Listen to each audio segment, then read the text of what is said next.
कॅनडाचे नवे पंतप्रधान mark Carney यांनी 13 मे रोजी पूर्णपणे नवीन मंत्रिमंडळ जाहीर केले आणि मंत्रिमंडळात भारतीय वंशाच्या अनिता आनंद यांची नवीन परराष्ट्र व्यवहार मंत्री म्हणून नियुक्ती करण्यात आली।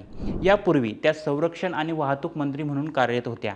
अनिता आनंद कॅनडाच्या परराष्ट्र मंत्री म्हणून नियुक्त होणाऱ्या पहिल्या महिला हिंदू ठरल्या आहेत। घोषणेनंतर लगेचच त्यांनी पवित्र हिंदू धर्मग्रंथ भगवद्गीतेवर हात ठेवून शपथ घेतली। त्याचविषयी आपण जाणून घेऊया। अनिता आनंद यांचा जन्म 20 मे 1967 रोजी नोव्हा स्कॉशियातील केंटव्हिले येथे झाला।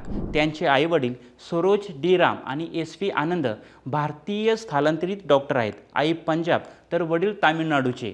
1960च्या दशकात सुरुवातीला ते भारतातून कॅनडाला स्थलांतरित झाले होते। त्यांना गीता आणि सोनिया या दोन्ही बहिणी आहेत। 1985 मध्ये ओंटारियोला येथे त्यांनी राज्यशास्त्रात शैक्षणिक पदवी घेतली।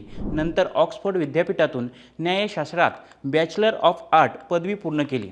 त्यानंतर त्यांनी डोलहौसी विद्यापीठ आणि टोरंटो विद्यापीठातून अनुक्रमे कायद्यात बॅचलर आणि मास्टर पदवी घेतली।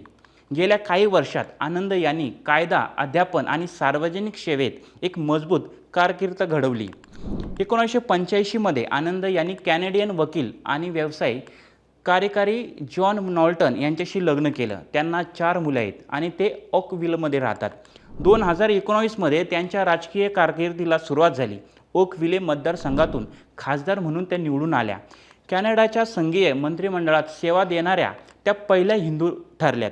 यानंतर 2021 मध्ये संरक्षण मंत्री, 2024 मध्ये वाहतूक मंत्री आणि 2025 मध्ये परराष्ट्र मंत्री म्हणून त्यांनी शपथ घेतली।